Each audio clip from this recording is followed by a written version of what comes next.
Homecoming from Pope Proj. The Homecoming is a lesson written by Rabindranath Tagore. Rabindranath Tagore was a great story writer and he was very famous poet, story writer and dramatist of his time. He had been awarded Nobel Prize in 1913 for his poetry Gitanjali. Children, in this lesson, here is the philosophical feeling of the author for the children. The Homecoming. This is the title of the poem, and in this lesson, not poem, in this lesson, the author has described about the importance of the home for the children when they are in the age of the 10 or 12 or 14. It means this is the age of emotional growth among the children when they are in the age of 10 to 14, and at this time they have the need of emotional love by their parents. In such a occasion, if anybody make their children leave to any other place, the children are puzzled and they face a lot of problems, just like the boy in the story. He was left alone from the company of his mother. He was being mischievous in the very beginning of the story. The name of the boy is Makhan. Makhan is his elder brother and Phatik is his elder brother. Phatik was the ringleader of the story, and he was going mischievous day by day in the company of the other boys of his village. The mother was very sorry for this, and one day when her brother came to meet her, Phatik's mother sent him to his brother's house in city for his proper education. Phatik was very good student, having the quality of leadership in him. He was very courageous, very bold and very good boy in the village. But children, when he went into the house of his maternal uncle, he was completely uneasy feeling. His auntie was not very good. She always behaved him badly. She thought Phatik was the uncalled guest from her, and she always ignored the activities of Phatik, and she always avoided to give anything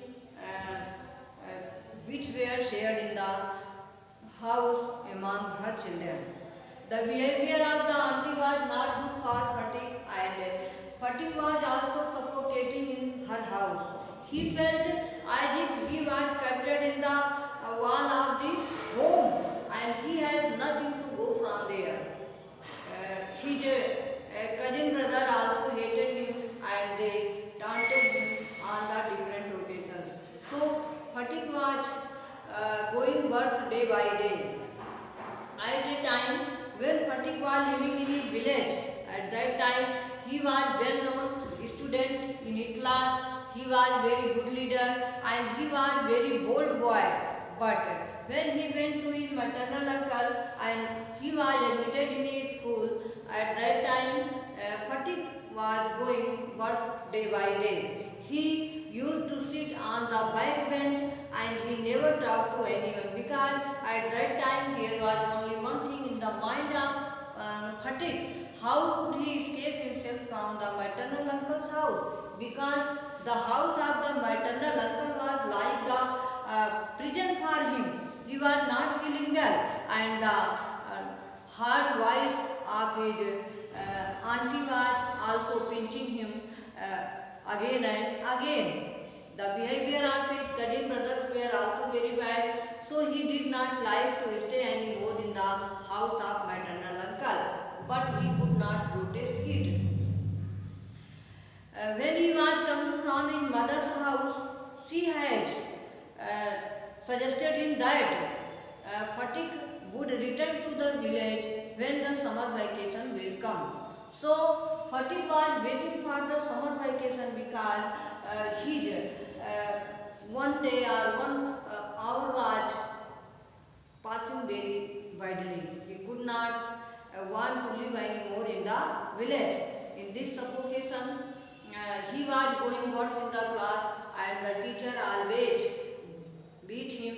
He was ignored by the teacher, and when the teacher complained to his maternal uncle, he was beaten in the home also, and this was the reason Fatik became ill and he was suffering from the fever. He decided to run away from the house of maternal uncle, but one day when he left the house and went away from there, his maternal uncle came and he knew that Fatik has gone. Fatik has run away from the house.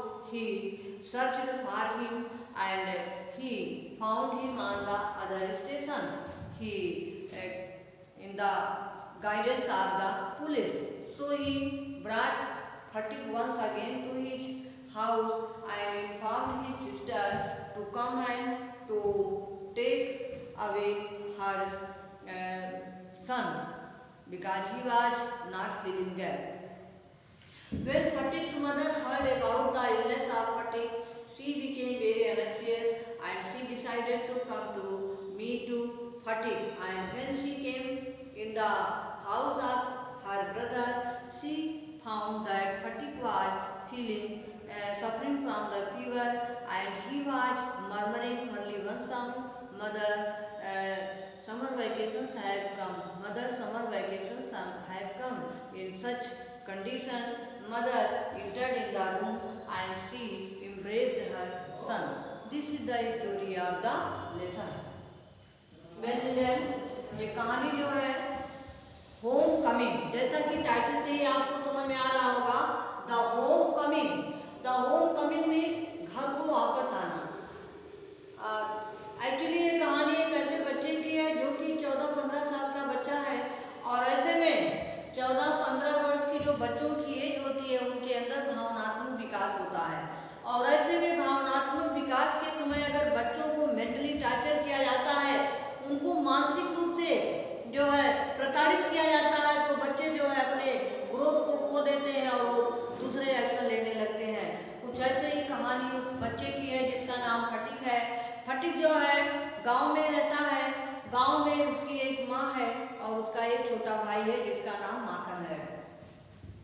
फटिक गांव के बच्चों का मुखिया है और ऐसे बच्चों का मुखिया है जो गांव के बिगड़े हुए बच्चे हैं, उनका वो लीडर है और गांव में तरह तरह की शरारतों करता रहता है। उसकी शरारत से उसकी माँ तंग आ चुकी है क्योंकि उसके पिता नहीं है, उसके पिता की मृत्यु हो गई है और माँ दोनों बेटों को लेकर के गांव में रहती है। फटिक जो है गांव के शरारती बच्चों के साथ रहता है और गांव में तरह तरह की शरारत किया करता है। माँ जो है उसकी शरारत से तंग आ गई है और जब उसके भाई एक बार उससे मिलने आते हैं, यानी फटिक के मामा जी अपनी बहन से मिलने आते हैं और फटिक के बारे में पूछते हैं, तो माँ ने सब कुछ बताया कि ये आजकल बिगड़ रहा है। तो उसके माँ ने कहा, उसकी माँ बोलती है तो मामा बोले कि मैं इसको अपने साथ ले जाऊंगा, वहाँ इसको पढ़ाई करवाऊंगा। और इस तरह से फटिक के मामा फटिक को सिटी में ले जाते हैं और सिटी में ले जा करके उसका नाम स्कूल में लिखा देते हैं। जैसे ही फटिक सिटी में जाता है, उसकी जो आंटी है उसको देख करके बहुत ही लंबी सांस लेती हैं। ऐसे लगता है कि घर में कोई बिना बुलाया मेहमान आ गया है और उनके ऊपर बहुत सारा बर्डन उनको महसूस हो जाता है कि अब तो उनको और भी ज़्यादा मेहनत करना पड़ेगा। आंटी का बिहेवियर फटिक के लिए बिल्कुल असहनीय है। वो फटिक को हर तरह से बार बार उसको उलाहना देती हैं, ताने देती हैं, उसको खाने पीने में भी कमेंट करती, हर तरह से उसको जो है इग्नोर करती हैं। वो बच्चा इस तरह से घर की चार दीवारी के अंदर कैद हो गया है और इस संकीर्ण विचारधारा वाले वातावरण में रहने से फटिक एकदम अपने आप को घुटन महसूस कर रहा है।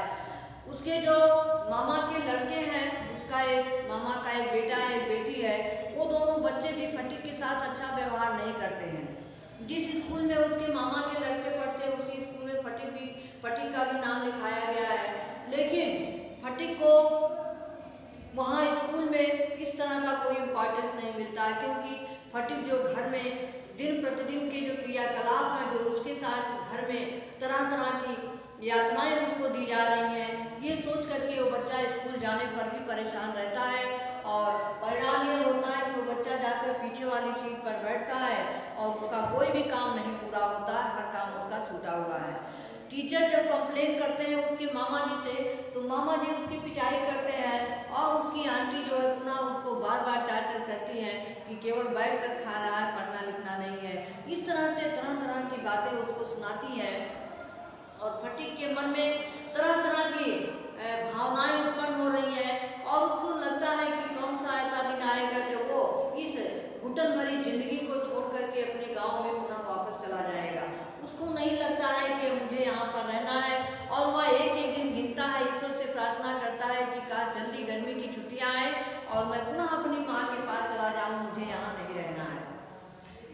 एक दिन की बात है कि स्कूल में टीचर ने जो है काम ना पूरा होने पर उनकी पिटाई किया और पिटाई करने के साथ साथ घर पर भी कंप्लेन कर दिया, तो मामा जी ने भी फटीक को जो है प्रताड़ित किया और फटीक बहुत दुखी हो गया।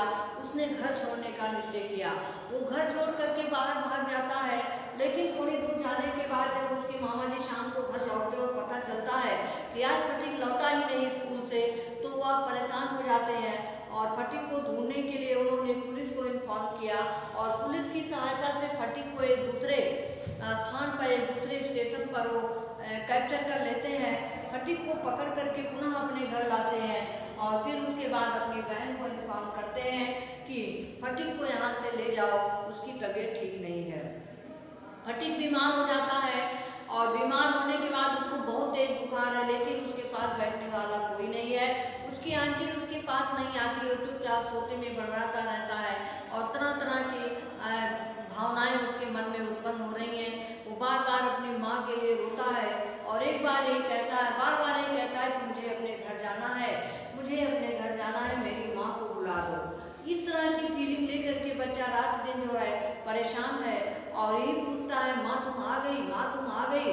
तो इस तरह से फटीक के जो मामा हैं वो अपनी बहन को कॉल करके उसको बुलाते हैं और जैसे ही फटीक की माँ उनके घर में एंट्री करती है और फटीक के रूम में जाती है तो देखती है कि फटीक जो है बुखार से कांप रहा है और उसके पास कोई नहीं बैठा है। माँ उसको गले से लगा लेती है और रोने लगती है और कहती, बेटा मैं आ गई, मैं आ गई।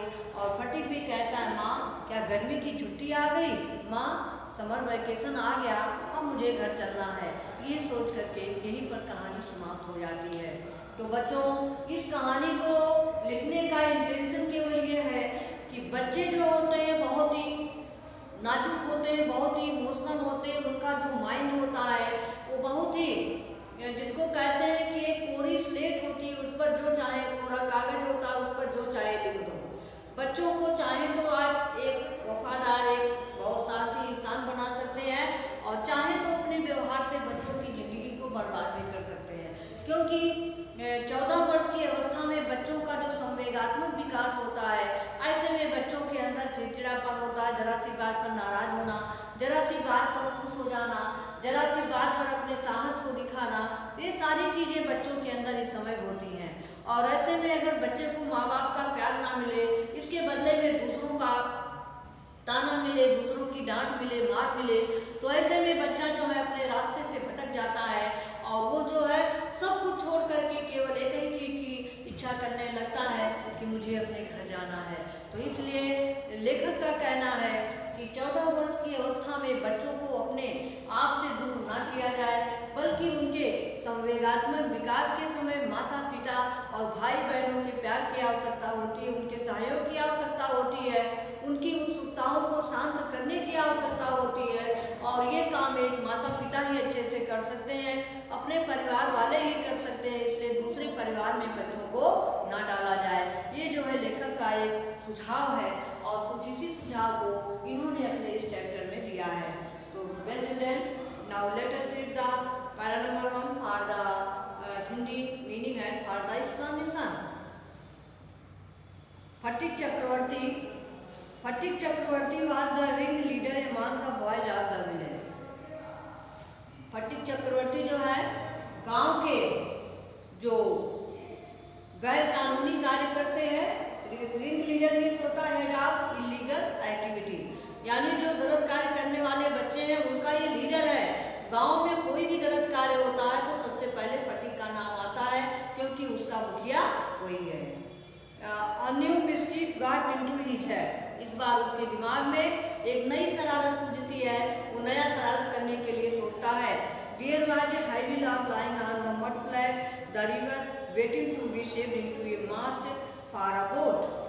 नदी के किनारे जो है एक बहुत बड़ा लॉग माने लकड़ी का गट्ठा मोटा, एक लकड़ी का मोटा लट्ठा पड़ा हुआ है और वो मिट्टी में एकदम लिपटा हुआ है, मिट्टी में धंसा हुआ है दलदल में, और उसको जो है इसलिए छोड़ा गया है कि जो उसका मालिक है उस लट्ठे से जो है नाव का मास्ट माने चप्पू होता है, चप्पू मीन्स होता है जो नाव को चलाते समय जो डंडा होता है जिसके द्वारा बैलेंस बना करके पानी को धकेलते हैं और आगे बढ़ते हैं, उसको मास्ट कहते हैं।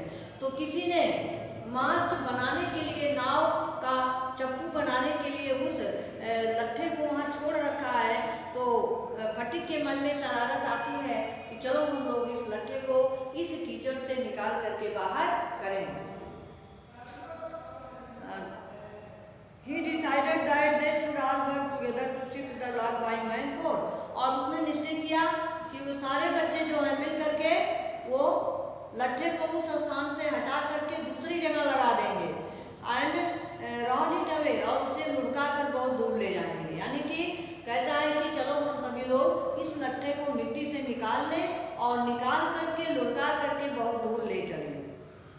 The owner of the log would be angry and surprise. और जो इस लट्ठे का मुखिया है जब देखेगा कि उसका लट्ठा बहुत दूर चला गया है तो आश्चर्यचकित हो जाएगा और इसके साथ साथ वो दुखी भी, नाराज भी हो जाएगा कि किसने ऐसा साहस किया जो मेरे सामान को उठा करके वहाँ ले गया है। And it was carried unanimously. और ये प्रपोजल जो है and they would all enjoy the fun.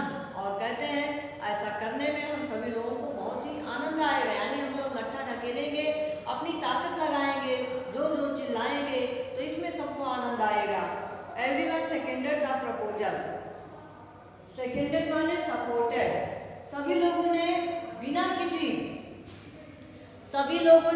किसी विरोध के इस प्रस्ताव को पारित कर दिया कि ठीक है चलो हम सभी लोग लट्ठे को हटाते हैं। और इस तरह से प्रस्ताव निर्विरोध पारित हो गया। But just as the fun was about to begin. लेकिन एक समस्या आती है, जैसे ही उन सभी का जो ये फन है, ये मजाक है, शुरू होने वाला है, उसी समय माखन फटिक से अंदर ब्रदर, माखन जो कि फटिक का छोटा भाई है, सेंटर्ड माने वॉक स्लोली, वो धीरे धीरे आता है and sat down on the log in front of them.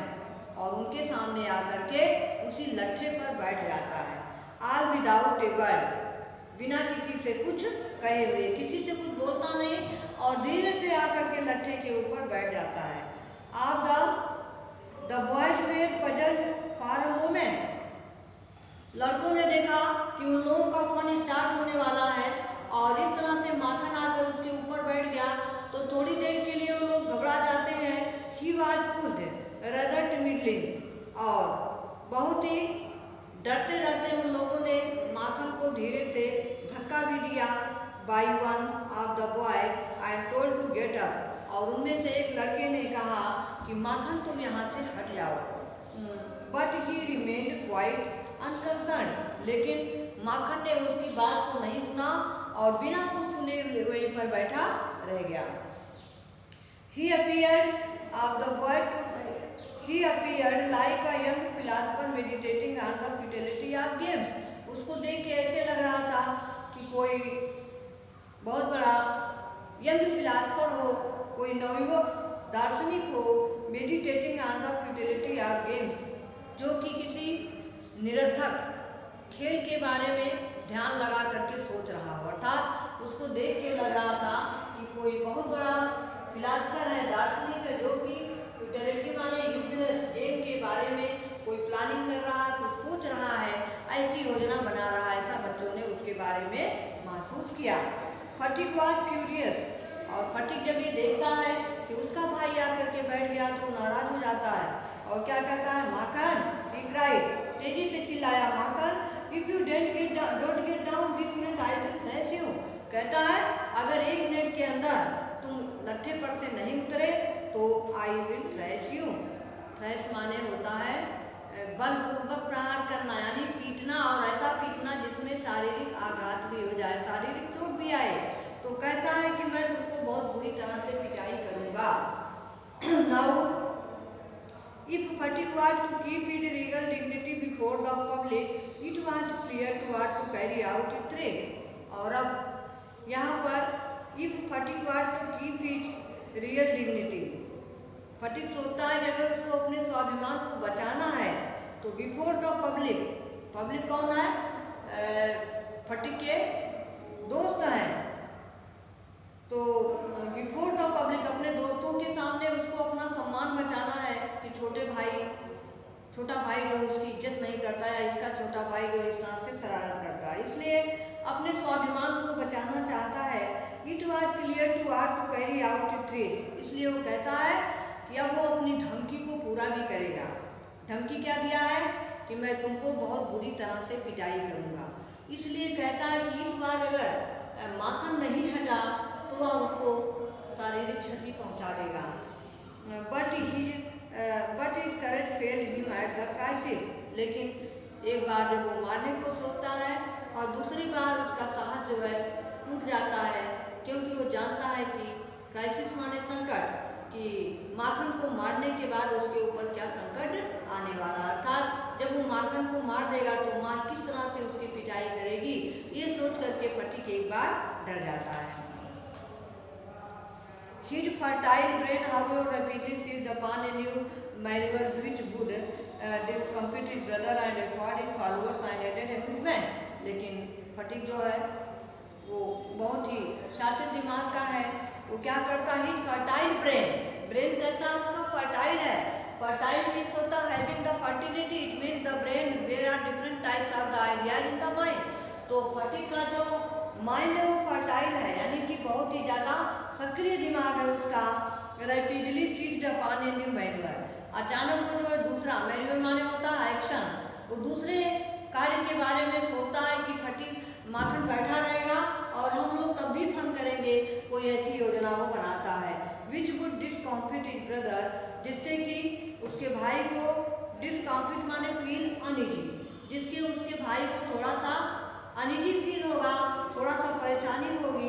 And afford his followers and added amusement, और उसके दोस्तों को आनंद भी आएगा, ऐसा उसने अपने मन में योजना बनाई। He gave the word of command to all the lord and Makhan worked together, और तुरंत फटिक ने अपने दोस्तों को कमांड दे दिया, यानी बोल दिया कि आप लोग लाभ को लुढ़काने का काम शुरू करो। The log and Makhan work together, यानी कि माखन के बैठे रहने पर ही तुम लोग लट्ठे को ढकेलना शुरू कर दो, ऐसा जो है फटिक ने आदेश दे दिया। माखन हेड द ऑर्डर, और माखन जो है इस ऑर्डर को सुनता है कि उसके भाई ने तो आदेश दे दिया है कि लट्ठे को लुढ़काना शुरू कर दो।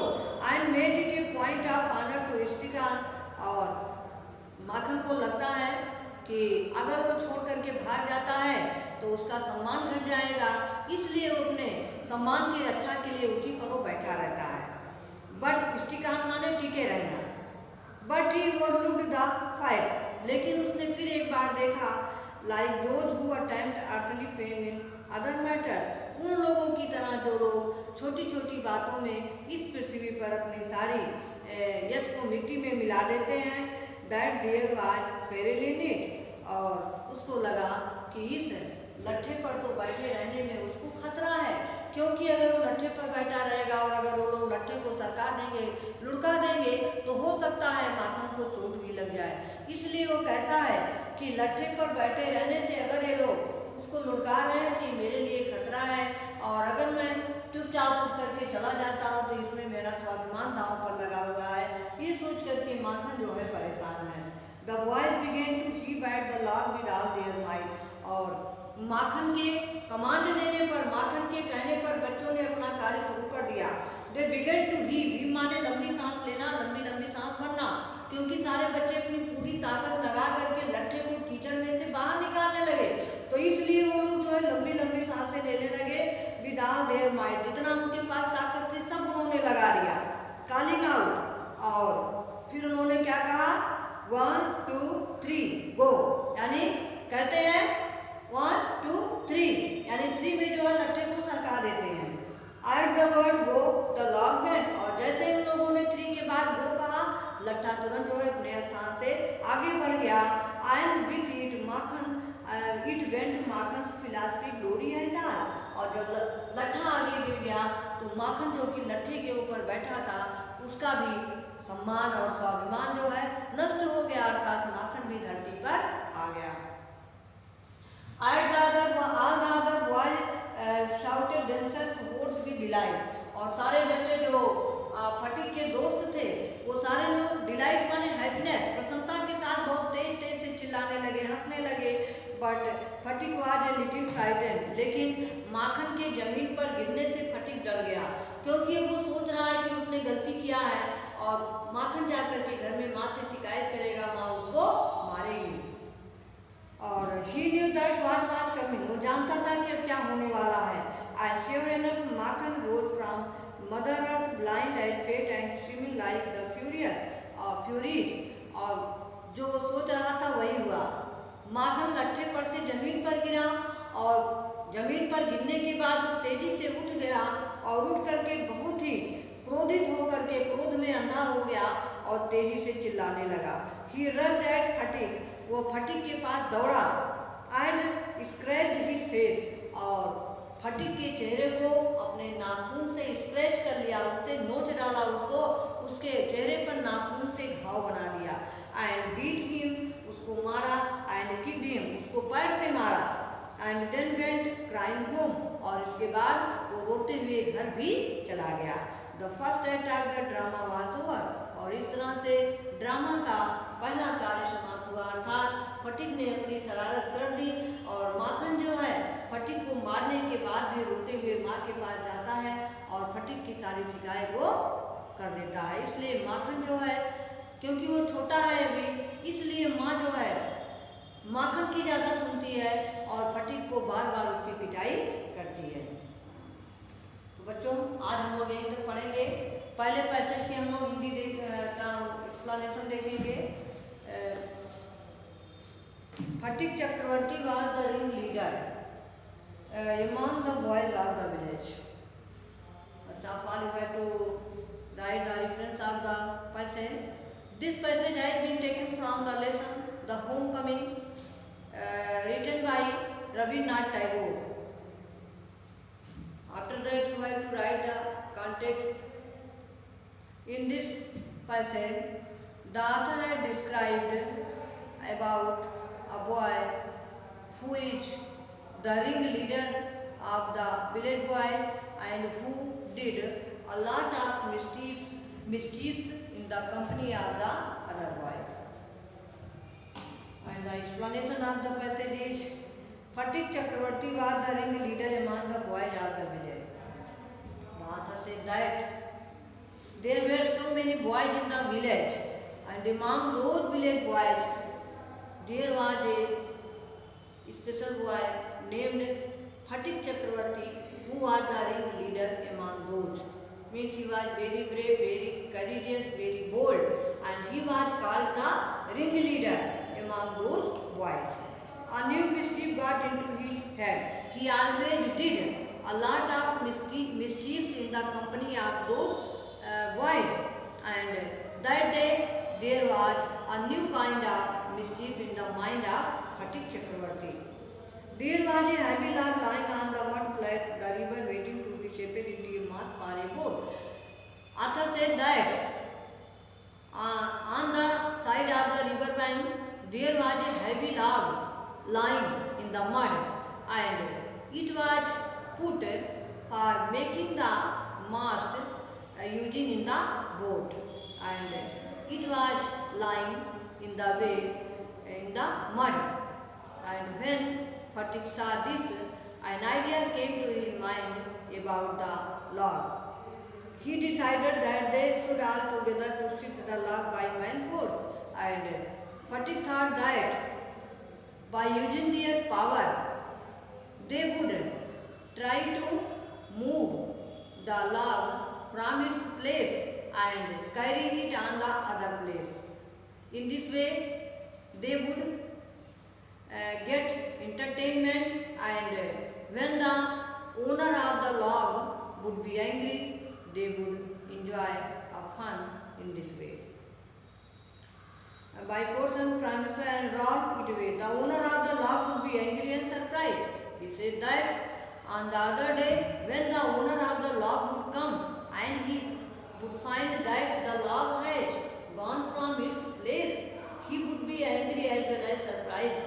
Who would dare to move the log put by him?